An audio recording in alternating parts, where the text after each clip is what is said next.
차가운 가죽 소파에 감촉이 등골을 타고 서늘하게 퍼져나갔다.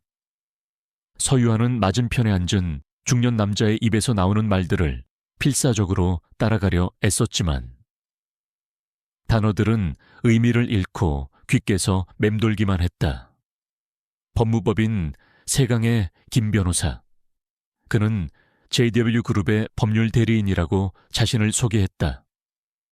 그의 목소리는 감정 한 점 섞이지 않은 채 오직 사실과 조건만을 나열하고 있었다. 마치 잘 짜인 기계 부품처럼 정확하고 냉정했다. 그가 내민 서류의 맨 위에는 혼인계약서라는 글자가 선명하게 박혀 있었다. 유아의 아버지 서진철 사장이 평생을 바친 회사는 이미 공중분해 직전이었다. 사채업자들의 그림자가 집 주변을 어슬렁거렸고 어머니는 매일 밤 신경안정제의 의지에 겨우 잠이 들었다. 이 모든 절망의 끝에서 JW그룹의 후계자 강태준 대표가 구원의 손길처럼 혹은 악마의 유혹처럼 나타난 것이다. 김 변호사는 안경을 굳혔으며 말을 이었다. 서진철 사장님의 모든 부채는 JW그룹에서 인수할 것입니다. 또한 대개주택과 최소한의 품위를 유지할 수 있는 생활비가 지원됩니다. 그 조건으로 서유아 양은 강태준 대표와 법적인 부부가 되어야 합니다. 그의 설명은 지극히 사무적이었고 한 인간의 인생이 거래되는 이 순간에 대한 어떠한 감상도 배제되어 있었다. 유아는 이것이 구원이 아니라 철저한 거래임을 깨달았다. 며칠 후 유아는 JW그룹 본사 최상층에 위치한 대표이사실에 앉아 있었다. 거대한 통유리창 밖으로 서울의 정형이 장난감처럼 펼쳐져 있었지만 그 어떤 풍경도 그녀의 눈에 들어오지 않았다. 그녀의 시선은 오직 책상 뒤, 그림자 속에 잠긴 듯 앉아있는 한 남자에게 고정되어 있었다. 휠체어에 앉은 남자, 강태준. 그의 존재감은 그가 가진 신체적 제약을 무색하게 할 만큼 압도적이었다. 그는 오랫동안 말이 없었다. 그저 날카로운 눈으로 유아를 훑어볼 뿐이었다. 그 시선은 사람의 내면을 꿰뚫어 보는 듯 집요하고 차가웠다. 마치 가치를 매길 수 없는 예술품을 감정하듯 혹은 위험한 야생동물을 관찰하듯 유아는 마른 침을 삼켰다. 이 남자는 그녀의 모든 것을 알고 있다는 듯한 태도였다. 그녀의 절망, 그녀의 두려움, 그리고 그녀가 이 제안을 거절할 수 없다는 사실까지도 드디어 그가 입을 열었다. 목소리는 예상보다 낮고 차분했지만 그 안에는 서늘한 강철 같은 의지가 담겨 있었다. 계약서는 읽어봤을 테지. 질문이 아닌 확인이었다. 그는 유아의 대답을 기다리지 않고 말을 이었다. 이 결혼은 거래다. 나는 나에게 필요한 것을 얻고 당신은 당신 가족에게 필요한 것을 얻는다. 그 이상도 그 이하도 없어. 사랑이나 존중 같은 감상적인 것은 기대하지 마라. 그의 말은 비수처럼 날아와 유아의 마지막 남은 자존심에 박혔다. 그녀는 주먹을 꽉 쥐었다. 손톱이 손바닥을 파고드는 아픔이 느껴졌지만 오히려 그 고통이 정신을 번쩍 들게 했다. 그녀는 강태준을 똑바로 마주보았다. 제가 알아야 할 의무는 무엇입니까? 거래의 조건으로서. 제가 수행해야 할 역할에 대해 구체적으로 설명해 주십시오. 그녀의 목소리는 떨리지 않았다. 절망의 끝에서 그녀는 오히려 기묘한 평온을 찾았다. 강태준의 눈썹이 미세하게 꿈틀거렸다. 그는 그녀가 울거나 애원할 것이라 예상했을지도 모른다. 하지만 유아는 그의 냉정한 태도에 똑같은 방식으로 응수했다. 그의 눈에 잠시 흥미로운 빛이 스쳐 지나갔지만 이내 원래의 차가움으로 돌아왔다. 내 아내로서의 공식적인 역할을 수행하면 된다. 대외 행사 참석, 집안의 안주인 역할, 그리고 가장 중요한 것, 내게 절대 질문하지 마라. 나의 사생활, 나의 일, 나의 과거에 대해 그것은 완전한 단절의 선언이었다. 두 사람은 법적으로는 가장 가까운 사이가 되겠지만 실제로는 가장 먼 타인으로 남을 것이었다. 유한은 천천히 고개를 끄덕였다. 알겠습니다. 그 한마디에 그녀는 자신의 청춘과 미래, 그리고 사랑할 수 있는 권리를 팔아넘겼다. 아버지를 구하기 위해, 무너져가는 가정을 지키기 위해 그녀는 그렇게 자신을 제물로 바치기로 결심했다. 결혼식은 일사천리로 진행되었다. 국내 최고의 웨딩 플래너가 동원되었고 가장 호화로운 호텔 연회장에서 수백 명의 정재계 인사들이 모여들었다. 세상은 이 결혼을 세기의 결합이라 불렀다. 몰락한 중소기업의 딸과 거대 그룹의 젊은 총수. 사람들은 온갖 추측을 쏟아냈지만 그 누구도 이 화려한 막 뒤에 숨겨진 차가운 진실을 알지 못했다. 유한은 값비싼 드레스를 입고 마네킹처럼 미소를 지었다. 그녀는 아버지의 손을 잡고 식장으로 들어섰다. 쇠약해진 아버지는 눈물을 글썽이며 미안하다고 속삭였다. 유한은 괜찮다고, 아버지를 위한 일이라고 애써 웃어 보였다. 하지만 그녀의 심장은 차갑게 식어 있었다. 버진 로드 끝에는 강태준이 휠체어에 앉아 그녀를 기다리고 있었다. 그는 완벽한 턱시도를 차려입었지만 그의 얼굴에는 신랑의 설렘이나 기쁨 따위는 찾아볼 수 없었다. 그는 그저 또 다른 비즈니스 계약을 체결하는 중이었다. 주례사가 오고 가고 서약을 하고 반지를 교환했다. 모든 절차는 한편에 잘 짜인 연극처럼 흘러갔다. 강태준은 유하의 손가락에 반지를 끼워주면서도 그녀의 눈을 보지 않았다. 그의 손길은 차가웠고 그 어떤 온기도 느껴지지 않았다.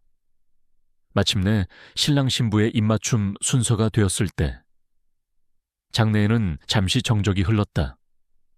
강태준은 휠체어에 앉은 채였고 유한은 서 있었다. 어색하고 부자연스러운 그림이었다. 강태준은 유하의 손목을 부드럽지만 단호하게 잡아당겼다. 유하가 몸을 숙이자 그는 그녀의 입술이 아닌 뺨에 가볍게 입을 맞추었다. 그의 입술이 닿은 자리가 얼음처럼 차갑게 느껴졌다. 하지만 하객들의 눈에는 그저 로맨틱한 장면으로 보였을 것이다.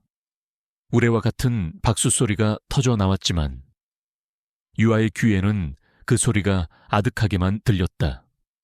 그녀는 이제 공식적으로 강태준의 아내, 서유아가 되었다. 결혼식이 끝나고 기나긴 피로연까지 마치자 시간은 자정을 훌쩍 넘기고 있었다. 유아는 강태준과 함께 차를 타고 신혼집이 될 그의 본가, 평창동 저택으로 향했다. 차 안에서는 그 어떤 대화도 오가지 않았다. 유아는 차창 밖으로 스쳐 지나가는 도시의 불빛을 멍하니 바라보았고 강태준은 눈을 감은 채 미동도 하지 않았다. 그는 피곤해 보이기보다는 깊은 생각에 잠긴 듯했다. 저택은 상상 이상으로 거대하고 웅장했다. 고풍스러운 철문을 지나자 잘 가꾸어진 정원이 나타났고 그 끝에 산 중턱에 자리 잡은 거대한 본체가 위용을 드러냈다.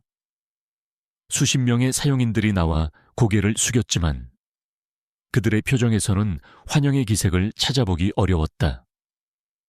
그들은 그저 자신들의 새로운 안주인을 호기심과 경계심이 뒤섞인 눈으로 힐끔거릴 뿐이었다. 유아는 이곳이 앞으로 자신이 살아갈 또 다른 전쟁터임을 직감했다. 집사는 두 사람을 2층에 위치한 부부 침실로 안내했다. 방은 최고급 가구와 장식으로 꾸며져 있었지만 사람의 온기가 느껴지지 않아 마치 잘 만들어진 모델하우스 같았다. 집사가 물러가자 방 안에는 무거운 침묵만이 남았다. 유아는 어디에 서 있어야 할지, 무엇을 해야 할지 몰라 망설였다. 이곳은 이제 그녀의 방이기도 했지만 모든 것이 낯설고 이질적이었다. 강태준은 휠체어를 움직여 방 한쪽에 있는 서재 공간으로 향했다. 그는 결혼식 내내 입고 있던 답답한 턱시도 재킷을 벗어 아무렇게나 의자에 던져놓았다. 그리고는 와이셔츠 소매를 셔츠의 단추를 두어 개 풀었다. 조금은 흐트러진 그의 모습은 낮에 보았던 완벽한 모습보다 더 날카롭고 위험해 보였다. 그는 유에게는 눈길도 주지 않은 채 책상 위에 서류 뭉치를 집어들었다. 유아는 그 모습을 말없이 지켜보았다. 첫날 밤, 세상의 모든 부부에게 가장 특별해야 할 시간. 하지만 그들에게는 그저 계약의 연장선일 뿐이었다. 유아는 자신이 무엇을 기대했던가 자조했다. 애초에 아무것도 없었던 관계였다. 그녀는 조용히 드레스룸으로 들어가 무거운 웨딩드레스를 벗고 편안한 실크 잠옷으로 갈아입었다. 화장을 지우고 나니 거울 속에는 낯선 여자가 서 있었다. 그녀가 다시 침실로 나왔을 때 강태준은 여전히 서류를 보고 있었다. 그의 집중력은 놀라울 정도였다. 마치 이 방에 다른 사람이 있다는 사실조차 잊은 듯했다. 유아는 더 이상 기다리는 것이 무의미하다고 판단했다. 그녀는 침대의 한쪽 구석에 조용히 누웠다. 몸은 청은망은 무거웠지만 정신은 오히려 맑았다. 앞으로 어떻게 살아가야 할까? 이 거대한 저택에서, 저 차가운 남자의 옆에서 얼마나 시간이 흘렀을까? 유아가 얕은 잠과 현실의 경계를 헤매고 있을 때 휠체어 바퀴 구르는 소리가 조용히 들려왔다. 소리는 침대 옆에서 멈췄다. 유아는 숨을 죽인 채 눈을 감고 있었다. 인기척을 느끼자 심장이 세차게 뛰기 시작했다. 강태준이 침대 곁으로 다가온 것이었다. 그는 무엇을 하려는 것일까? 계약의 조건에는 부부관계에 대한 조항이 없었다. 하지만 만약 그가 요구한다면 그녀는 거부할 수 있을까? 그는 아무 말도 하지 않았다. 그저 고요한 어둠 속에서 유아를 내려다보는 시선만이 느껴졌다. 그 시선은 낮에 보았던 것과는 또 달랐다. 냉정함이나 무관심이 아니었다. 그 안에는 유아가 이해할 수 없는 복잡한 감정이 담겨 있었다. 마치 오랫동안 찾아 헤매던 무언가를 발견한 사람의 눈빛 같기도 했고, 혹은 예상치 못한 변수를 마주한 전략가의 눈빛 같기도 했다. 그 시선이 너무나도 강렬해서 유아는 감은 눈꺼풀 위로 그 무게가 느껴지는 듯했다. 유아는 차마 눈을 뜰 수가 없었다. 그녀는 잠든 척 계속해서 숨을 골랐다. 그의 시선은 집요하게 그녀의 얼굴 위를 맴돌았다. 이윽고 그가 아주 나지막이 혼잣말처럼 무언가를 중얼거렸다. 그 소리가 너무 작아 유아는 정확히 알아들을 수 없었다. 하지만 그 목소리에 담긴 미세한 떨림, 혹은 변화의 기운이 그녀의 온몸에 소름처럼 돋았다. 분명 무언가 달라지고 있었다. 이 결혼의 본질, 그리고 이 남자의 계획에 시간이 멈춘 듯한 정적이 흘렀다. 서유하는 숨소리조차 내지 않으려 애썼지만 쿵쾅거리는 자신의 심장 소리가 강태준의 귀에 들릴 것만 같아 불안했다. 그의 시선은 보이지 않는 무게를 가지고 그녀를 짓누르고 있었다. 그 안에는 단순한 호기심 이상의 무언가가 있었다. 그것은 마치 흩어져 있던 퍼즐 조각들 사이에서 결정적인 한 조각을 발견했을 때의 예리함과 닮아 있었다. 왜 그는 잠든 자신을 이토록 뚫어지게 바라보는 것일까? 얼마나 지났을까? 그가 마침내 몸을 돌렸다. 휠체어 바퀴가 카펫 위를 구르며 내는 아주 미세한 소음이 멀어졌다. 유아는 그가 서재 공간으로 돌아가 다시 의자에 앉는 소리를 들었다. 그제야 그녀는 참았던 숨을 가늘게 내쉴 수 있었다. 온몸의 긴장이 풀리면서 극심한 피로가 몰려왔다. 알 수 없는 불안감 속에서 그녀는 자신도 모르게 깊은 잠에 빠져들었다. 그날 밤 유아는 꿈을 꾸지 않았다. 다음 날 아침 유아를 깨운 것은 창문으로 쏟아져 들어오는 눈부신 햇살이었다. 잠시 자신이 어디에 있는지 잊었다가 이내 낯선 천장과 호화로운 가구들을 보고 어젯밤의 일을 떠올렸다. 침대 옆자리는 비어 있었고 그가 누웠던 흔적조차 없이 말끔하게 정돈되어 있었다. 마치 처음부터 아무도 없었던 것처럼 그녀가 밤새 느꼈던 강렬한 시선이 혹시 꿈은 아니었을까 하는 생각마저 들었다. 그녀가 채비를 마치고 아래층으로 내려가자 집사가 정중하게 그녀를 거대한 식당으로 안내했다. 수십 명은 좋게 앉을 수 있을 법한 긴 원목 식탁의 한쪽 끝에 강태준이 먼저 앉아 있었다. 그는 이미 신문을 읽고 있었고 유아가 들어서는 것을 보았음에도 눈길 한 번 주지 않았다. 두 사람의 거리는 너무나도 멀어서 마치 각자 다른 공간에 있는 것처럼 느껴졌다. 이것이 앞으로 그들의 결혼 생활의 모습일 것이었다. 아침 식사는 숨막히는 침묵 속에서 진행되었다. 최고급 식기와 정갈한 음식들이 차려졌지만 유아는 모래를 씹는 것처럼 아무 맛도 느낄 수 없었다. 오직 식기들이 접시에 부딪히는 소리만이 간간히 정적을 깨뜨릴 뿐이었다. 유아는 이 어색한 상황을 견디다 못해 먼저 입을 열까 고민했지만 그의 계약 조건이 떠올라 입을 다물었다. 내게 절대 질문하지 마라. 그는 철저하게 벽을 치고 있었다. 식사가 거의 끝나갈 무렵 강태준이 마침내 신문에서 눈을 떼고 유아를 보았다. 그의 눈빛은 어젯밤의 복잡한 감정은 온데간데 없이 다시 처음 만났을 때의 그 사무적인 냉정함으로 돌아와 있었다. 오늘 중으로 변호사 사무실에서 사람이 올 거다. 부친의 회사 자산 및 부채 목록을 최종적으로 정리해서 넘겨 인수에 필요한 마지막 절차니까. 그의 목소리에는 어떠한 감정도 실려 있지 않았다. 유아는 고개를 끄덕였다. 알겠습니다. 그녀는 이것이 그가 자신에게 말을 거는 유일한 이유임을 알았다. 철저히 업무적인 용건. 그녀는 냅킨으로 입가를 닦으며 자리에서 일어나려 했다. 그 순간 강태준이 무심한 듯 한마디를 덧붙였다. 회사가 마지막으로 추진하던 사업이 뭐였지? 최종 부도 처리 직전에 진행하던 프로젝트 말이다. 그 질문은 너무나도 뜻밖이었다. 유아는 잠시 할 말을 잃었다. 그가 왜 그런 것을 궁금해하는지 알 수 없었다. 하지만 그의 표정은 여전히 무심해서 그저 업무의 연장선상에서 묻는 것처럼 보였다. 유아는 기억을 더듬었다. 아버지의 절망적인 얼굴. 매일 밤 술에 취해 중얼거리던 프로젝트 이름. 그 모든 고통의 시작점이었다. 솔라리스 프로젝트였습니다. 차세대 신재생에너지 관련 사업이었어요. 솔라리스 프로젝트. 그 단어를 입에 올리는 것만으로도 유아의 가슴 한구석이 시큰거렸다.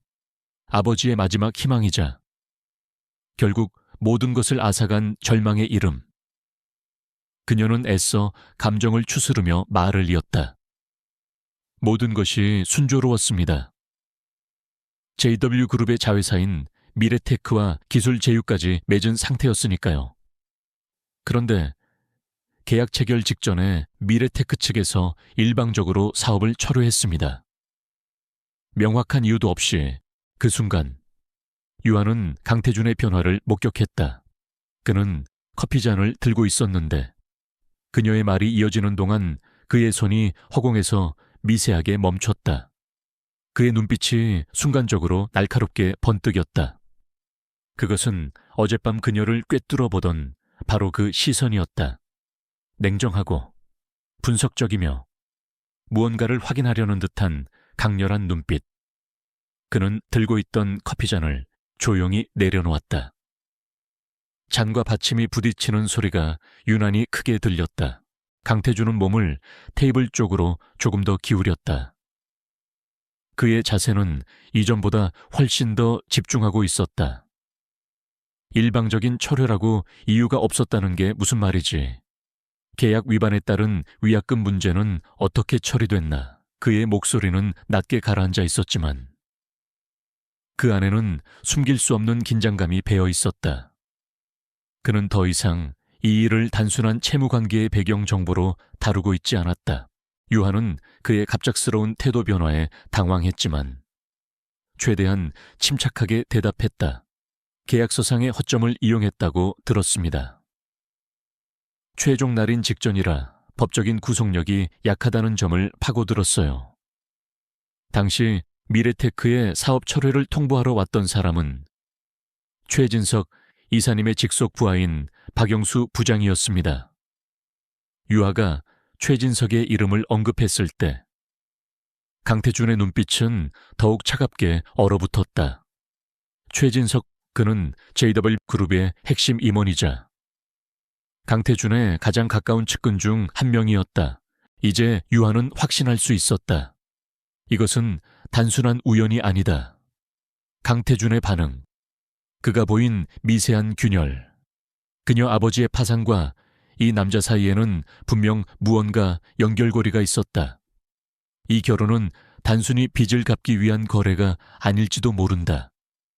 어쩌면 그녀는 자신도 모르는 거대한 계획의 일부로 이곳에 오게 된 것일지도 모른다. 온몸에 소름이 돋는 듯한 예감이 그녀를 엄습했다. 강태준은 자신의 반응이 과했다는 것을 깨달았는지 금세 평소에 무표정한 얼굴로 돌아왔다. 그는 마른 기침을 한 번 하더니 아무렇지 않은 척 말을 이었다. 알겠다. 인수인계 과정에서 참고해야 할 사항인 것 같아서 물어본 것뿐이다. 하지만 그의 목소리는 미세하게 굳어 있었다. 그는 더 이상 그 주제에 대해 이야기하고 싶지 않다는 듯 자리에서 일어나 휠체어를 돌렸다. 그가 식당을 떠나기 전 잠시 멈춰서서 유아를 돌아보았다. 오늘부터 당신은 이 집의 안주인이다. 집안일에 대해선 김 집사와 상의하도록. 그리고 다시 한번 말하지만 불필요한 질문은 삼가라.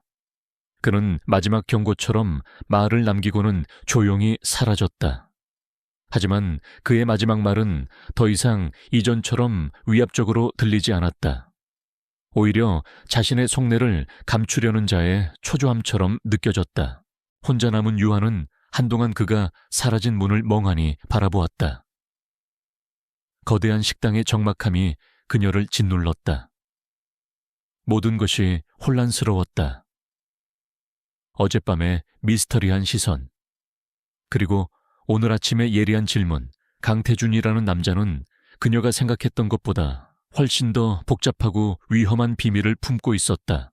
그리고 그 비밀의 한가운데 그녀의 가족을 파멸로 이끈 솔라리스 프로젝트와 미래테크가 있었다. 그녀는 이제 더 이상 수동적인 희생자로만 머물 수 없음을 깨달았다.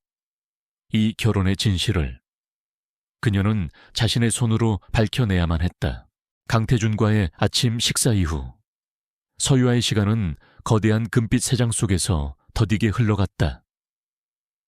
평창동 저택은 완벽한 요새였고 그녀는 그 안에 값비싼 인질이었다. 아침에 눈을 뜨면 완벽하게 준비된 의상이 드레스룸에 걸려 있었고 식사 시간이 되면 세계 각국의 요리가 식탁에 올랐다. 그녀가 필요한 모든 것은 손가락 하나 까딱하기 전에 대령되었지만 그 어떤 것에도 사람의 온기는 담겨 있지 않았다. 집안의 사용인들은 유령처럼 움직였다.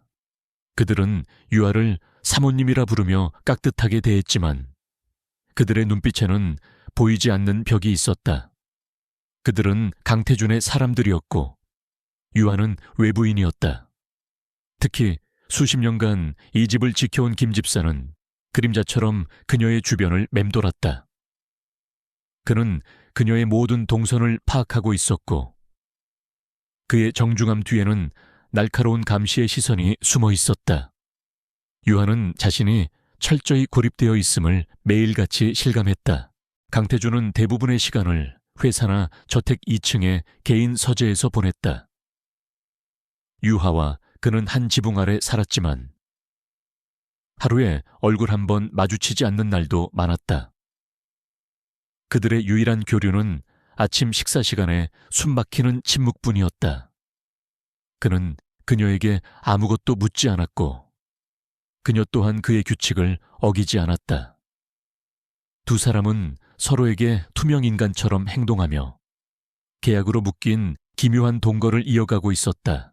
그러던 어느 날 저녁, 유아가 방에서 책을 읽고 있을 때 김 집사가 찾아왔다. 사모님, 대표님께서 서재에서 뵙자고 하십니다. 그의 목소리는 언제나처럼 단조로웠다. 유아의 심장이 작게 내려앉았다. 결혼 후 그가 먼저 자신을 찾은 것은 처음이었다. 무슨 일일까? 유아는 불안한 마음을 감추고 그의 뒤를 따라 굳게 닫힌 서재 문 앞에 섰다. 이곳은 강태준의 성역이자 이 집의 심장부였다. 서재는 그의 성격을 그대로 보여주는 공간이었다. 거대한 벽면을 가득 채운 책장, 최소한의 장식, 그리고 방 전체를 지배하는 냉철하고 지적인 분위기. 강태준은 거대한 책상 뒤 휠체어에 앉아 모니터를 보고 있었다. 유아가 들어서는 것을 알면서도 그는 한동안 시선을 돌리지 않았다. 그것은 상대를 압박하고 자신의 지배력을 과시하려는 의도적인 행동이었다. 유아는 묵묵히 그가 자신을 볼 때까지 기다렸다. 마침내 그가 고개를 들었다. 시간이 많이 남는 것 같더군. 그의 말은 질문이라기보다는 비아냥에 가까웠다. 유아는 대답하지 않았다. 그가 무슨 말을 하려는지 알 수 없었기 때문이다. 강태준은 휠체어를 움직여 서재 한쪽 구석을 가리켰다. 그곳에는 사람 키만 한 상자들이 산더미처럼 쌓여 있었다. 상자들에는 유성기현 최종자료라는 글씨가 희미하게 적혀 있었다. 아버지의 회사 이름이었다. 변호사들이 정리해서 보낸 부친의 회사 서류들이다. 보다시피 양이 꽤 많아 내가 직접 검토할 시간은 없고 그는 다시 유아를 바라보았다. 그의 눈빛은 차가웠지만 그 안에는 교묘한 시험의 의도가 숨겨져 있었다. 당신이 정리해 모든 자산과 부채 내역, 계약서, 회의록까지 먼지 하나 남기지 말고 완벽하게 분류해서 보고서를 만들어. 어차피 할 일도 없지 않나. 그의 말은 마치 하찮은 자비를 던져주는 듯한 태도였다. 하지만 유아는 그 말에 숨은 의미를 즉시 알아차렸다. 이것은 단순한 서류 정리가 아니었다. 그것은 강태준이 그녀에게 던지는 첫 번째 시험이었다. 지난번 아침 식사 때의 대화. 솔라리스 프로젝트와 미래테크. 그는 그녀의 입에서 나온 정보에 분명히 반응했다. 그리고 이제 그는 그녀에게 직접 그 진실을 파헤칠 기회를, 혹은 능력을 증명할 기회를 주고 있는 것이었다. 그의 방식은 이토록 비정하고 교활했다. 유아는 자신을 향한 그의 의도를 정확히 꿰뚫어 보았다. 그는 그녀가 이 제안에 어떻게 반응하는지, 이 엄청난 양의 서류 앞에서 어떤 태도를 보이는지 지켜보고 있었다. 그녀가 만약 귀찮아하거나 불평한다면 그는 그녀를 그저 빚 때문에 팔려온 쓸모없는 아내로 치부하고 더 이상 관심을 두지 않을 터였다. 유아는 그의 시험에 기꺼이 응하기로 마음먹었다. 이것은 그녀에게도 기회였으니까. 알겠습니다. 언제까지 해드리면 될까요? 유아는 조금도 망설이지 않고 대답했다. 그녀의 차분하고 단호한 태도에 강태준의 눈빛이 미세하게 흔들렸다. 그는 아마도 그녀가 놀라거나 적어도 당황할 것이라 예상했을 것이다. 유하의 반응은 그의 예상을 또 한 번 빗나갔다. 기한은 없어. 다만 정확해야 할 거다. 사소한 실수 하나라도 용납하지 않으니까. 그는 그렇게 말하고는 다시 모니터로 시선을 돌렸다. 대화는 끝났다는 의미였다. 그날부터 유하의 일상은 완전히 바뀌었다. 그녀는 저택에 사용하지 않는 작은 방 하나를 서재로 꾸며달라고 요청했다. 김 집사는 의아한 표정을 지었지만 강태준의 허락이 있었다는 말에 군말 없이 방을 마련해 주었다. 유하는 산더미 같은 서류 상자들을 그곳으로 옮겨와 마치 자신만의 전쟁을 시작하는 장수처럼 일에 몰두하기 시작했다. 그녀는 더 이상 무력한 인질이 아니었다. 먼지 쌓인 서류들을 한 장 한 장 넘기면서 유하는 잊고 있던 과거와 마주해야 했다. 아버지의 필체가 담긴 메모, 직원들의 월급 명세서, 성공적인 계약을 축하하며 찍었던 빛바랜 사진들. 그 모든 것들이 그녀의 가슴을 아프게 찔렀지만 그녀는 감상에 빠져 있을 시간이 없었다. 그녀는 철저하게 이성적으로 자료를 분석하고 분류했다. 회계 장부, 법률 문서, 기술 제휴안. 그녀는 대학에서 경영학을 전공했고 아버지의 회사에서 잠시 일했던 경험이 있었다. 시간이 흐를수록 유하의 놀라운 집중력과 분석력은 빛을 발하기 시작했다. 그녀는 단순한 정리를 넘어 각 문서들 사이에 유기적인 관계를 파악해 나갔다. 그러다 마침내 이상한 흐름을 발견했다. 회사가 파산하기 약 6개월 전부터 모든 사업 방향이 비정상적일 정도로 솔라리스 프로젝트에 집중되어 있었다. 다른 유망한 사업들은 모두 보류되거나 축소되었고 회사의 사활이 오직 미래테크와의 계약 하나에 달려있는 구조로 변해가고 있었다. 누군가 의도적으로 아버지를 그 길로 유인한 것처럼 보였다. 유아는 회의록들을 샅샅이 뒤졌다. 거기서 그녀는 낯익은 이름을 발견했다. 최진석 이사. 그는 미래테크와의 제휴를 주선한 핵심 인물이었고 회의 때마다 아버지를 설득하며 프로젝트의 장밋빛 미래를 역설했다. 그는 JW그룹의 든든한 배경을 믿으라며 아버지를 안심시켰고 결국 아버지는 무리한 대출까지 받아가며 프로젝트에 모든 것을 쏟아부었던 것이다. 밤이 깊어가는 줄도 모르고 유아는 서류에 파묻혔다. 그때 조용히 문이 열리더니 김 집사가 차를 가지고 들어왔다. 그는 책상 위를 가득 채운 서류들과 집중하고 있는 유아의 모습을 잠시 말없이 바라보았다. 그의 눈빛에는 처음의 의아함 대신 알 수 없는 감정이 스쳐 지나갔다. 그것은 놀라움과 비슷했다. 그는 이 젊은 안주인이 그저 화려한 장식품일 뿐이라고 생각했을지도 모른다. 김 집사가 조용히 물러간 후 유아는 다시 일에 집중했다. 그녀는 자신이 점점 진실의 핵심에 다가가고 있음을 느꼈다. 이것은 단순한 경영 실패가 아니었다. 처음부터 치밀하게 계획된 함정이었다. 그리고 그 함정의 중심에는 최진석 이사가 있었다. 그렇다면 강태준은 왜 그는 이 모든 것을 알고 있었을까?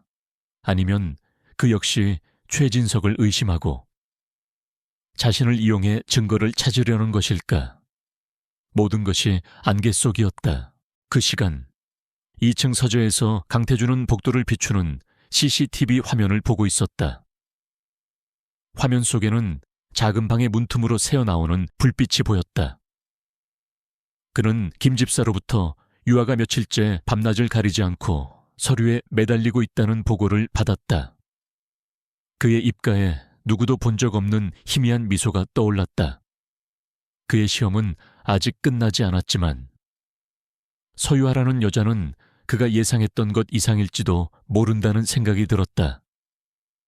그녀는 과연 어디까지 파헤칠 수 있을까? 몇 주가 지났다. 유아가 꾸린 작은 서재는 이제 그녀만의 작전실이 되었다. 벽에는 복잡한 인물 관계도와 자금 흐름을 표시한 도표들이 붙었고 바닥에는 검토를 마친 서류 상자들이 차곡차곡 쌓여갔다. 그녀는 거의 방에서 나오지 않고 일에만 몰두했다. 식사도 간단히 방으로 들여 해결했고 잠도 서류 더미 옆 간이 침대에서 쪽잠을 자는 날이 많았다. 저택의 사용인들은 처음에는 그녀를 의아하게 바라보았지만 시간이 지나면서 그 시선은 점차 경외감으로 바뀌어 갔다. 특히 김 집사의 태도 변화가 가장 뚜렷했다. 그는 더 이상 그녀를 감시하듯 대하지 않았다. 오히려 늦은 밤이면 말없이 따뜻한 차를 가져다 주거나 필요한 자료가 없는지 먼저 물어보는 등 조심스러운 배려를 보였다. 그는 강태준의 사람이었지만 동시에 평생을 이 집안에 바친 충직한 집사였다. 그는 어쩌면 유아의 모습에서 과거, 젊은 시절의 강태준과 비슷한 무언가를 보았을지도 모른다.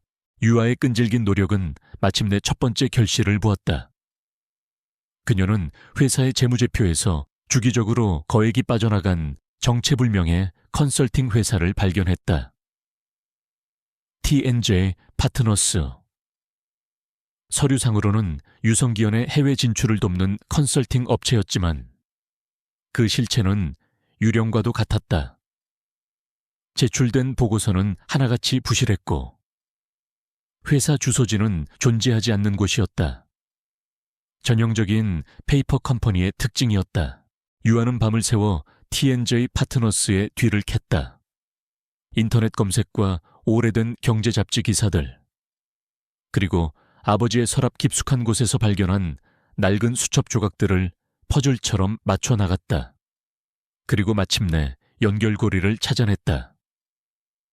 T&J 파트너스의 대표는 최진석 이사와 대학 동기이자 절친한 친구 사이였다. 그 순간 모든 것이 명확해졌다. 최진석은 T&J 파트너스를 이용해 회사의 자금을 빼돌리고 동시에 부실한 정보로 아버지의 판단력을 흐리게 만들었던 것이다. 그것은 단순한 경영 조언이 아니라 철저히 계획된 사보타주였다. 최진석은 솔라리스 프로젝트라는 거대한 미끼를 던졌고 아버지는 그것을 덥석 물었다. 그가 프로젝트의 모든 것을 쏟아붓도록 유도한 뒤 결정적인 순간에 미래테크를 철수시켜 회사를 한 번에 무너뜨린 것이다. 유아는 분노로 온몸이 떨리는 것을 느꼈다. 이것은 아버지의 명예뿐만 아니라 그의 인생 전체를 짓밟은 잔인한 범죄였다. 그날 밤 유아는 지친 몸을 이끌고 잠시 정원으로 나섰다. 머릿속이 너무 복잡해서 찬 바람이라도 쐬고 싶었다. 달빛이 교교하게 쏟아지는 정원은 낮의 위압적인 모습과는 달리 고요하고 아름다웠다. 그녀가 벤치에 앉아 생각에 잠겨 있을 때 누군가 조심스럽게 다가왔다. 이 집에서 오랫동안 일해온 나이든 가정부 박민주였다. 그녀는 유아가 처음 왔을 때부터 유일하게 따뜻한 눈빛을 보내주던 사람이었다. 사모님, 밤이 깊었습니다. 감기 드시겠어요? 박씨 아주머니는 따뜻한 담요를 가지고 와 유아의 어깨에 덮어주었다. 그녀의 손길에는 연민과 걱정이 묻어 있었다. 요즘 너무 무리하시는 것 같아요. 안색이 말이 아니세요. 유아는 희미하게 웃으며 고개를 저었다. 괜찮아요. 해야 할 일이 있어서요. 그녀의 목소리에는 지쳤지만 꺾이지 않는 의지가 담겨 있었다. 박씨 아주머니는 잠시 망설이더니 유아의 옆에 조심스럽게 앉았다. 그리고는 나지막한 목소리로 입을 열었다. 사모님, 제가 주제넘은 말을 하는 것일지도 모르지만 조심하셔야 합니다. 이 집은 보이는 것보다 훨씬 더 위험한 곳이에요. 그녀의 눈빛은 심각했다. 유한은 의아한 표정으로 그녀를 바라보았다. 그게 무슨 말씀이세요?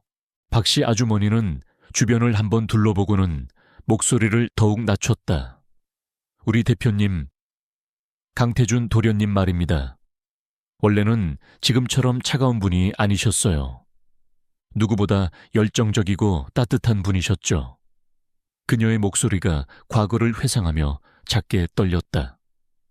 3년 전 그 사고만 아니었다면요. 그녀는 거기서 말을 멈췄다. 그 사고라는 단어가 유아의 귓가에 무겁게 내려앉았다. 세상에는 강태준이 빗길 교통사고로 다리를 잃었다고 알려져 있었다. 하지만 박씨 아주머니의 이야기는 달랐다. 다들 쉬쉬하지만 저처럼 오래 일한 사람들은 알아요. 그건 그냥 사고가 아니었어요. 분명 누군가 손을 쓴 거였어요. 그녀의 말에 유아는 숨을 삼켰다. 브레이크가 파열됐다고 했지만 평소 도련님 차를 관리하던 기사는 그날따라 갑자기 병가를 냈었죠. 그리고 사고 직후에 홀연히 사라져버렸고요. 유하의 머릿속이 하얗게 비는 듯했다. 아버지의 회사를 무너뜨린 음모와 강태준의 사고, 전혀 별개의 사건이라고 생각했던 두 가지 일이 하나의 거대한 그림 속에서 겹쳐 보이기 시작했다. 그때 도련님께서 회사 경영 방식을 두고 몇몇 임원들과 크게 다투셨다는 소문이 파다했어요. 특히 최진석 이사님과 사이가 좋지 않았다고들 했죠. 박씨 아주머니는 거기까지 말하고는 더 이상은 안 된다는 듯 입을 굳게 다물었다.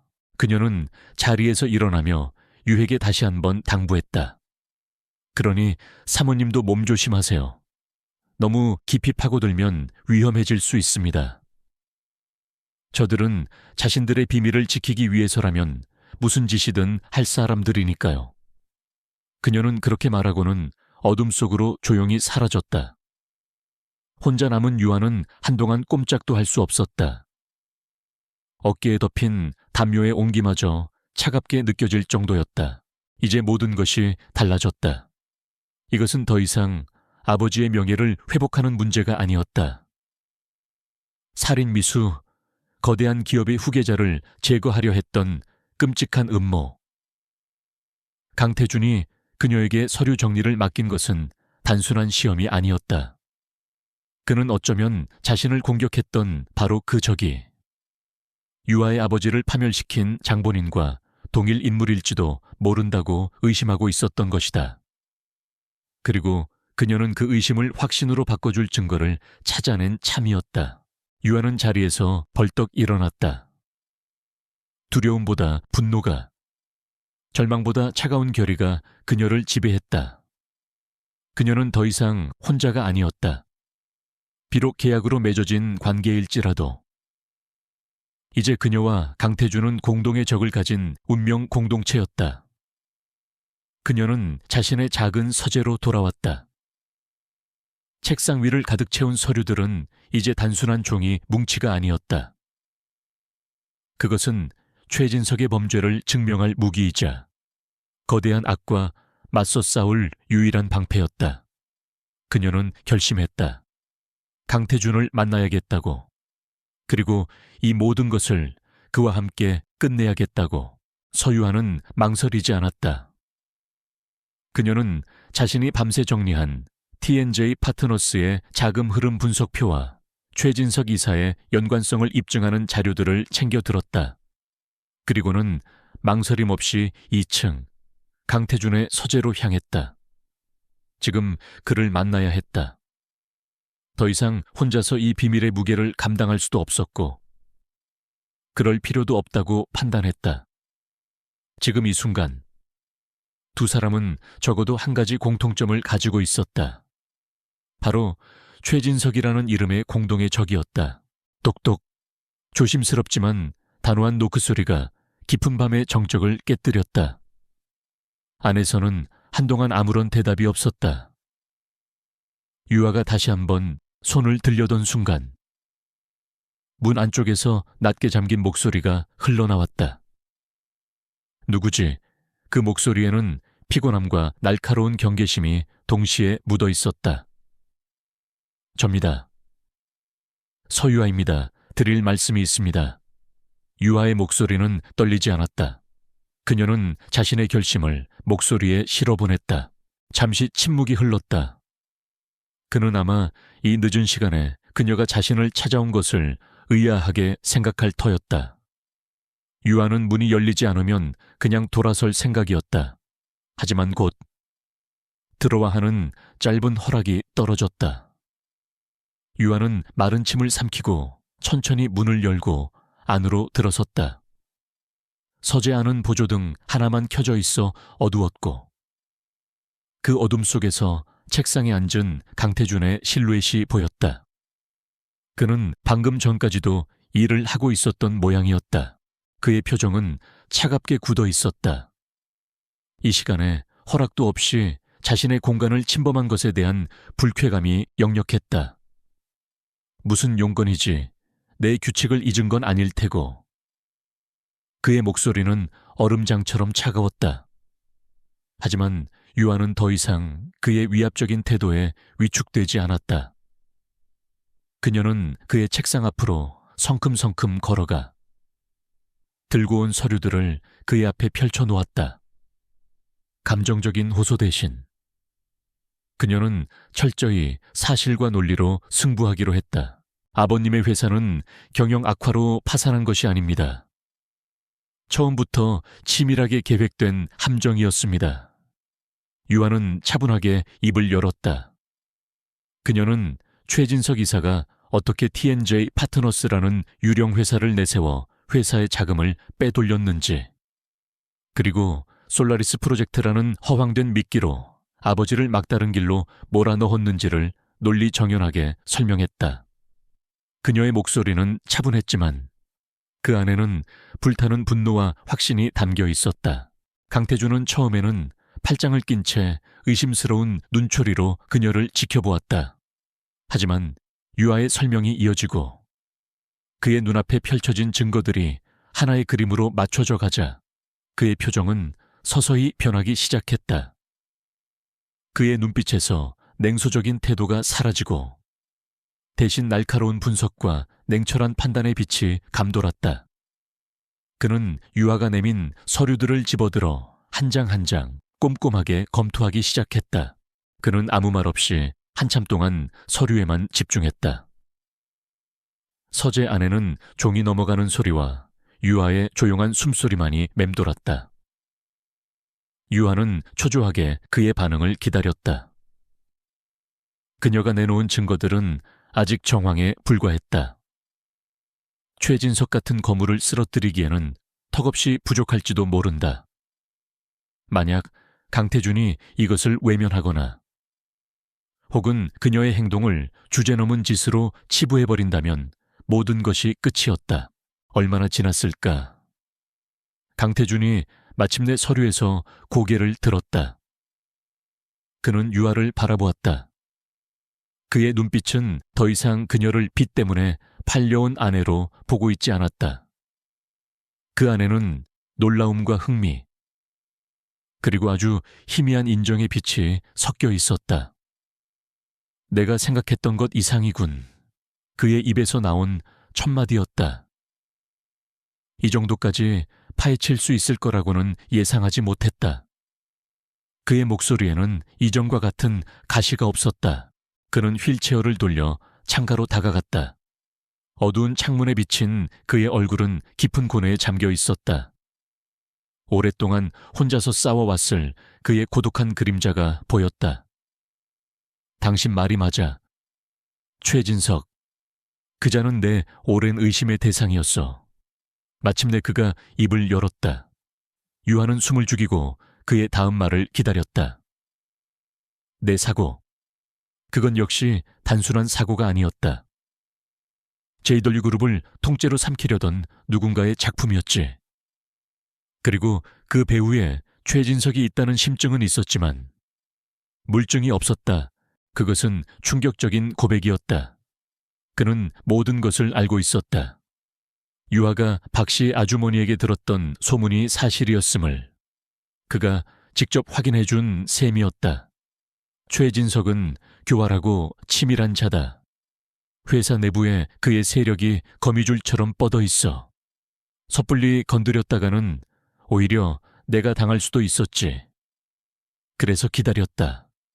그가 스스로 꼬리를 드러낼 때까지. 그는 다시 유아를 돌아보았다.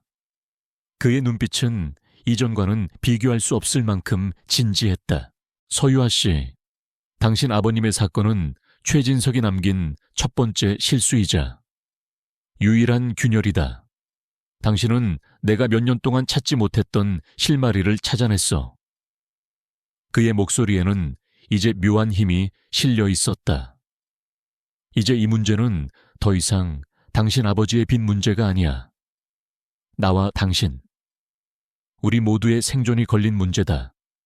그는 책상으로 돌아와 유아를 똑바로 마주보았다. 두 사람의 시선이 허공에서 팽팽하게 맞부딪혔다. 나는 당신의 분석력과 배짱이 필요하고 당신은 내 힘과 정보력이 필요해. 우리의 목표는 하나, 최진석을 끌어내리고 정의를 바로 세우는 것이다. 그는 유에게 손을 내밀지는 않았지만 그의 눈빛과 목소리는 그 어떤 악수보다도 강력한 동맹의 제안을 담고 있었다. 이 계약 결혼을 진짜 전쟁을 위한 위장으로 사용하는 거다. 더 이상 수동적인 희생자가 아니라 내 파트셔가 되어주겠나. 유아의 심장이 세차게 뛰었다. 파트너. 그 한마디가 그녀의 모든 것을 바꾸어 놓았다. 그녀는 더 이상 빚에 묶인 가여운 존재가 아니었다. 그녀는 거대한 악에 맞서는 싸움의 동반자였다. 그녀의 개인적인 복수는 이제 더 큰 대의와 명분을 얻게 되었다. 유하는 망설임 없이 고개를 끄덕였다. 네, 그렇게 하겠습니다. 그녀의 대답은 짧았지만 그 안에는 강철 같은 의지가 담겨 있었다. 그 순간 두 사람 사이를 가로막고 있던 투명한 벽이 허물어졌다. 차가운 서재의 공기가 두 사람의 뜨거운 결의로 데워지는 듯했다. 강태준의 입가에 아주 희미한 미소가 스쳐 지나갔다. 좋아. 그렇다면 우리의 첫 번째 목표는 최진석이 자금을 빼돌린 TNJ 파트너스의 실체를 완벽하게 증명하는 것이다. 나는 내부 정보를 제공할 테니 당신은 외부에서 증거를 모아 들키지 않도록 조심해야 할 거야. 이제부터 그는 당신 역시 적으로 간주할 테니까. 서재의 불이 환하게 켜졌다. 어둠은 걷히고 새로운 전쟁의 서막이 올랐다. 유하와 강태준은 펼쳐진 서류들 위로 머리를 맞대고 그들의 첫 번째 방역을 계획하기 시작했다. 더 이상 주인과 인질의 관계가 아닌 서로의 등을 맡길 수 있는 유일한 동맹으로. 그렇게 그들의 진짜 첫날 밤은 시작되고 있었다. 새로운 동맹이 결성된 후 강태준의 서재는 두 사람만의 비밀스러운 전쟁 지휘 본부가 되었다. 유아는 더 이상 그곳에 들어가는 것을 망설이지 않았다. 그녀는 이제 손님이 아닌 이 전쟁의 필수적인 파트너였다. 두 사람은 밤늦도록 머리를 맞대고 최진석을 무너뜨릴 첫 번째 작전을 구상했다. 강태준은 거대한 체스판을 내려다보는 사령관처럼 냉철했고 유아는 날카로운 분석으로 그의 전략에 살을 붙였다. 강태준은 말했다. 최진석은 여우와 뱀을 합쳐놓은 듯한 인간이다. 정면으로 공격하면 그는 수백 개의 꼬리 중 하나를 자르고 도망칠 거다. 우리는 그가 가장 아끼고 자랑스러워하는 것을 건드려서 스스로 함정에 빠져들게 만들어야 해. 그의 시선은 JW그룹의 신사업 계획서에 꽂혔다. 그것은 최진석이 그룹의 차세대 성장 동력이라며 강력하게 추진하고 있는 해외 바이오 플랜트 건설 사업이었다. 그 사업은 유럽의 유명 친환경 기업인 에코바이오사와의 합작으로 진행될 예정이었다. 강태준은 자신의 내부 정보망을 통해 에코바이오의 CEO가 극단적일 정도로 기업 윤리에 민감한 인물이라는 사실을 알아냈다. 작은 흠결이라도 발견되면 즉시 계약을 재검토할 사람이었다. 목표는 정해졌다. 최진석을 직접 공격하는 대신 그의 완벽한 프로젝트에 작은 의심의 씨앗을 뿌리는 것이었다. 작전의 실행은 유하의 몫이었다. 강태준은 자신의 흔적을 남길 수 없었다. 유하는 TNJ 파트너스가 유령 회사임을 증명하는 자료들을 익명의 제보 형식으로 재가공했다. 회사의 가짜 주소, 실체 없는 활동 내역, 그리고 최진석의 대학 동기가 대표라는 사실까지. 그녀는 이 정보를 특정 인물이 아닌 기업 비리를 전문적으로 파헤치는 한 경제 전문 블로거에게 보내기로 했다. 파급력은 작을지 몰라도 흔적을 남기지 않고 목표에게 정확히 전달될 수 있는 방법이었다. 며칠 후, 유아는 평범한 학생처럼 보이도록 일부러 낡은 후드티와 뿔테 안경을 쓰고 집을 나섰다. 그녀는 저택의 감시를 피하기 위해 김 집사에게는 친구를 만나러 간다고 둘러댔다. 그녀의 목적지는 시내 중심계에서 멀리 떨어진 낡은 구립 도서관이었다. 공용 컴퓨터를 사용하고 일회용 이메일 계정을 만들어 제보 메일을 보내기 위해서였다. 혹시 모를 추적을 피하기 위한 강태준의 치밀한 짓이었다. 도서관 컴퓨터 앞에 앉은 유하는 심장이 세차게 뛰는 것을 느꼈다. 이것은 더 이상 책상 위에서의 분석이 아니었다. 직접 적진에 뛰어드는 것과 같은 실전이었다. 주위의 모든 사람들이 자신을 감시하는 것처럼 느껴졌다. 그녀는 떨리는 손으로 미리 준비한 파일들을 업로드하고 간결하지만 핵심적인 내용의 제보 메일을 작성했다. 전송 버튼을 누르는 순간 그녀는 루비콘 강을 건넜음을 직감했다. 이제 되돌릴 수 없었다. 결과는 예상보다 빠르게 나타났다. 이틀 뒤 해당 블로그에 한국 대기업에 보이지 않는 유령 컨설턴트들이라는 제목의 글이 올라왔다. 글은 JW그룹이나 최진석의 이름을 직접 언급하지는 않았다. 하지만 TNJ 파트너스의 사례를 익명으로 인용하며 이러한 페이퍼 컴퍼니들이 어떻게 대기업의 비자금 창구나 불법 로비 통로로 악용될 수 있는지를 날카롭게 지적했다. 그것은 작은 돌멩이였지만 잔잔한 호수에 큰 파문을 일으키기에는 충분했다. 같은 시각 JW그룹 본사 최진석 이사의 집무실. 그는 자신의 역작인 바이오 플랜트 사업 계약서에 최종 사인을 앞두고 있었다. 하지만 에코바이오 측으로부터 돌연 계약을 잠정 보류하고 사업을 주관하는 부서에 대한 긴급 윤리 경영 실사를 요구한다는 통보를 받았다. 이유는 최근 제기된 한국 기업들의 불투명한 컨설팅 계약 관행에 대한 우려 때문이라는 것이었다. 최진석은 격분하여 들고 있던 펜을 책상에 내던졌다. 그는 즉시 문제의 블로그 글을 찾아 읽었다. 그는 이것이 자신을 겨냥한 공격임을 직감했지만 그 배후가 누구인지는 짐작조차 하지 못했다. 그의 머릿속에 강태준이나 서유하의 이름은 떠오르지도 않았다. 그의 눈에 강태준은 사고 이후 의욕을 잃고 겨우 자리만 지키고 있는 반신불수 후계자였고 서유하는 그저 얼굴만 반반한 빚쟁이의 딸일 뿐이었다. 그의 오만함은 그의 눈을 멀게 만들고 있었다. 감히 어느 놈이 내 앞길을 막아 그는 분노를 사기지 못하고 부하인 박영수 부장을 호출했다. 그는 이것을 자신의 사업을 시기한 다른 경쟁사의 소행이라고 단정했다. 박 부장, 당장 TNJ 파트너스와 관련된 모든 자료를 완벽하게 만들어. 누가 봐도 정상적인 컨설팅 계약이었던 것처럼 서류를 보강하고 불필요한 자금 거래 내역은 전부 삭제해 에코바이오 놈들이 트집 잡을 만한 건덕지를 단 하나도 남겨선 안 돼. 그것은 강태준이 정확히 예측했던 반응이었다. 최진석은 자신의 결백을 증명하기 위해 서두르다가 결국 자신의 범죄를 은폐하기 위한 또 다른 범죄를 저지르고 있었다. 성급한 증거 조작과 삭제는 분명 허술한 흔적을 남길 터였다.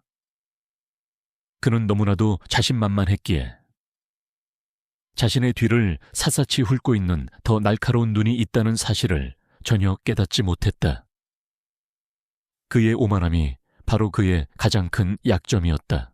그날 밤 평창동 저택의 서재 강태준은 자신의 정보원으로부터 최진석이 법무팀과 회계팀에 압력을 넣어 TNJ 파트너스 관련 자료를 조작하고 있다는 보고를 받았다. 그의 입가에 차가운 미소가 걸렸다. 그는 옆에서 보고서를 검토하고 있던 유아를 바라보았다. 그녀의 얼굴에는 긴장감과 함께 성공적인 첫 작전에 대한 흥분이 감돌고 있었다. 물고기가 미끼를 물었어. 아주 개걸스럽게 강태준의 목소리는 낮고 차분했지만 그 안에는 승리에 대한 확신이 담겨 있었다. 최진석은 지금 허둥대며 자신의 발자국을 지우려 하고 있겠지. 하지만 그는 모를 거야.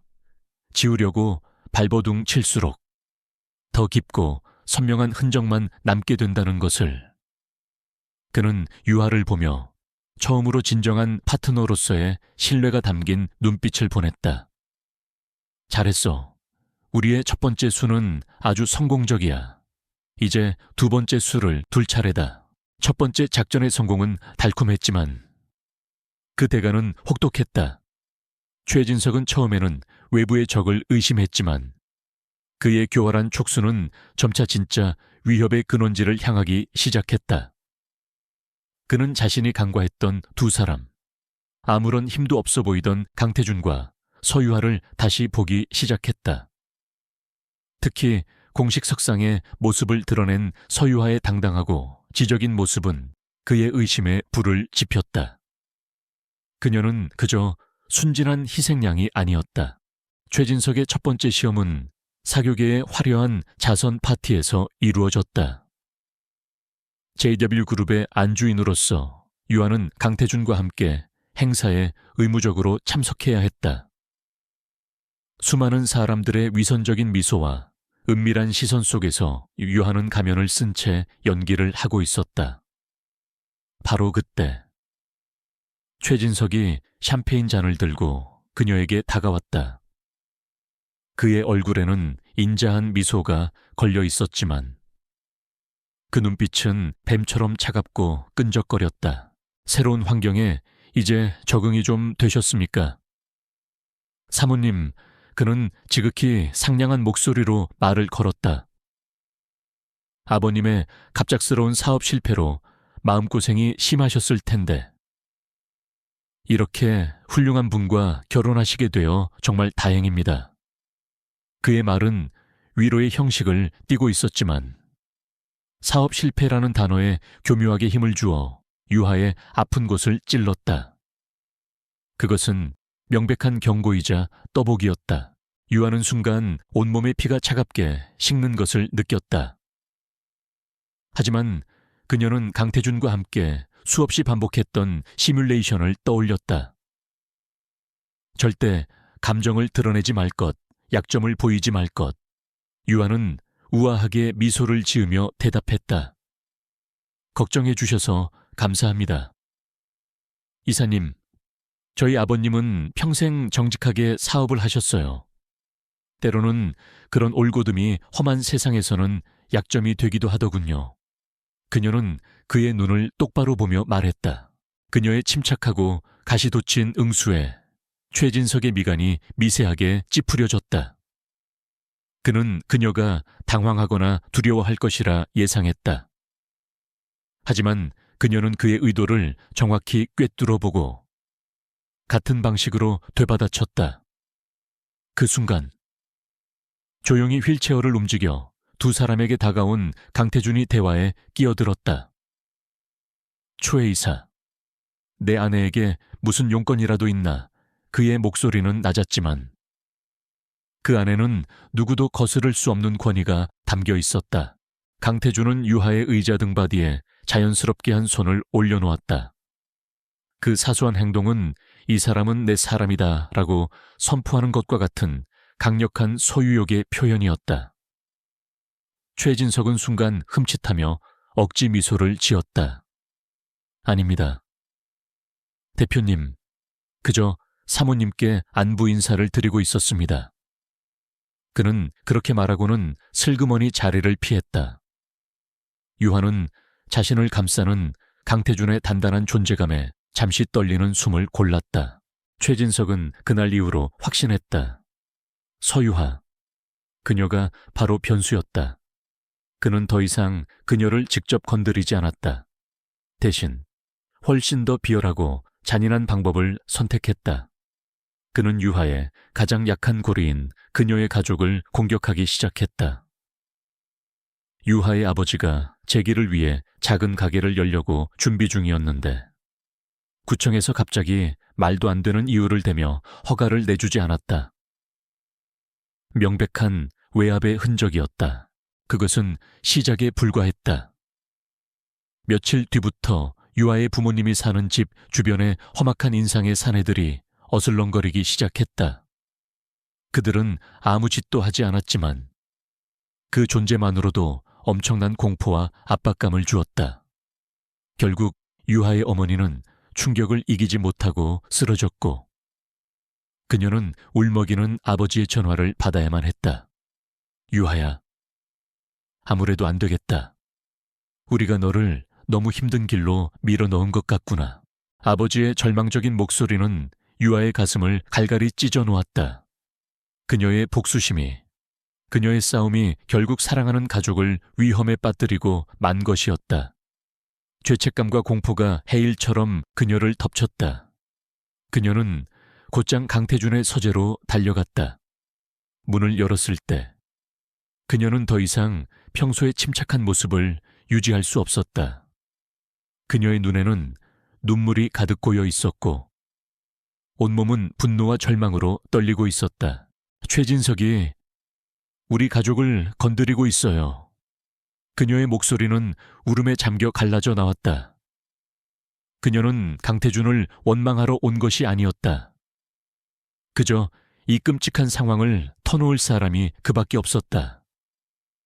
강태준은 그녀의 모습을 보고 들고 있던 펜을 조용히 내려놓았다. 그의 얼굴에서 평소의 냉정함이 사라지고 그 자리에는 차가운 분노와 아주 희미한 그러나 분명한 아픔이 서려 있었다. 그는 자신의 과거가 그녀에게 되풀이되는 것을 보고 있었다. 유아가 모든 상황을 설명하자 강태준은 아무 말 없이 수화기를 들었다. 그의 목소리는 이전의 그 어떤 때보다도 차갑고 단호했다. 나다. 지금 즉시 서유아 씨 부모님 댁 주변에 우리 쪽 보안팀을 배치해 24시간 밀착 경호하고 그림자 하나 얼씬거리지 못하게 만들어. 그리고 구청에 압력을 넣은 놈이 누군지 알아내. 10분 준다. 그는 짧은 명령을 내리고 전화를 끊었다. 그것은 단순한 위로가 아닌 즉각적인 행동이었다. 그는 다시 다른 곳으로 전화를 걸었다. 김 변호사인가? 서진철 사장님 가게 허가 문제. 즉시 해결해. 내 이름으로 된 투자 형식으로 진행하고 필요한 모든 법적 지원을 제공하도록.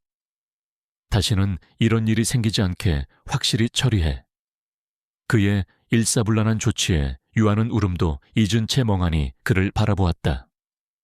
그녀가 끙끙 앓고 있던 모든 문제가 그의 전화 몇 통으로 해결되고 있었다. 모든 지시를 마친 강태준은 휠체어를 움직여 유하의 앞으로 다가왔다. 그는 그녀의 떨리는 어깨를 내려다보며 나지막이 말했다. 미안하다. 내가 한 발 늦었어.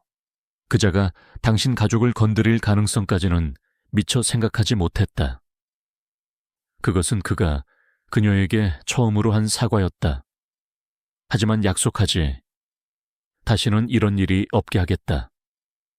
내가 당신과 당신의 가족을 지킬 거야. 그러니 두려워하지 마. 그의 목소리는 여전히 낮았지만 그 안에는 바위처럼 단단한 신뢰와 온기가 담겨 있었다. 유아는 그 순간 자신을 짓누르던 모든 공포와 죄책감이 눈 녹듯 사라지는 것을 느꼈다. 그 대신 뜨거운 무언가가 가슴 깊은 곳에서부터 차올랐다. 이 남자는 단순한 동맹이 아니었다. 그는 이제 그녀의 유일한 보호자이자 그녀가 기댈 수 있는 유일한 사람이었다. 두 사람의 관계는 그날을 기점으로 돌이킬 수 없이 변하고 있었다. 최진석의 비열한 협박은 역효과를 낳았다. 서유아는 두려움에 떨었지만 그 두려움은 곧 차가운 분노로 바뀌었다. 강태준의 단호한 보호는 그녀에게 흔들리지 않는 용기를 주었다. 이제 두 사람은 더 이상 물러설 곳이 없었다. 그들의 관계는 생존을 위한 동맹을 넘어 서로의 상처를 보듬는 깊은 신뢰로 발전하고 있었다. 최진석을 무너뜨리는 것은 이제 복수를 넘어 그들의 미래를 되찾기 위한 필사의 싸움이 되었다. 강태준은 말했다. 가족을 건드린 것은 최진석의 패착이다. 그는 너를 위협하면 내가 물러설 것이라 생각했겠지만 오히려 우리를 더 단단하게 만들었을 뿐이지. 이제 그는 내게 모든 신경을 집중할 거야. 이 사회를 자기 사람으로 채우고 나를 경영 일선에서 완전히 몰아내려 하겠지. 바로 그때가 우리의 기회다. 그의 시선이 내게 쏠려 있을 때 그의 등 뒤를 칠 수 있는 사람은 오직 당신뿐이야. 새로운 작전은 대담하고 위험했다. 유아가 JW그룹의 안주인이라는 자신의 신분을 역이용하는 것이었다. 그녀는 그룹이 후원하는 연말 자선 행사의 명예준비위원장을 맡아 자연스럽게 회사 본사를 드나들기 시작했다. 아무도 그녀를 의심하지 않았다. 모두의 눈에 그녀는 남편의 사업에는 전혀 관심이 없는 그저 화려한 사교계의 장식품일 뿐이었다. 최진석 역시 그녀를 더 이상 위협적인 존재로 여기지 않았다. 유아의 진짜 목표는 최진석의 비서, 김민서 실장이었다. 강태준의 정보에 따르면 그녀는 최진석의 모든 비밀을 관리하는 금고지기 같은 존재였다. 유능했지만 과도한 업무와 최진석의 변덕에 지쳐있다는 정보도 있었다. 유아는 그녀에게 의도적으로 접근했다. 값비싼 선물을 건네고 자선 행사에 대한 조언을 구한다는 핑계로 개인적인 친분을 쌓았다. 그녀는 순진하고 세상 물정 모르는 부잣집 사모님 연기를 완벽하게 해냈다. 실장님은 정말 대단하세요. 어떻게 이렇게 복잡한 일들을 다 처리하시는지 전 정말 아무것도 모르겠어요. 유아는 김민서 실장 앞에서 일부러 어리숙한 모습을 보이며 그녀의 경계심을 허물었다. 처음에는 의심의 눈초리를 보내던 김 실장도 유아의 꾸준하고 진심 어린 태도에 조금씩 마음을 열기 시작했다. 그녀는 오만한 상사 밑에서 단 한 번도 받아보지 못했던 존중과 따뜻함을 유핵에서 느꼈다. 작전 실행의 날이 밝았다. 유아는 최종 기부자 명단을 논의한다는 핑계로 최진석의 집무실 바로 옆에 있는 비서실을 찾았다. 그날따라 최진석은 중요한 외부 미팅으로 자리를 비운 상태였다. 모든 것이 계획대로였다. 유아는 김 실장과 담소를 나누던 중 실수를 가장에 들고 있던 커피를 그녀의 블라우스에 쏟았다. 어머, 어떻게 정말 죄송해요. 실장님, 유아의 영의는 완벽했다.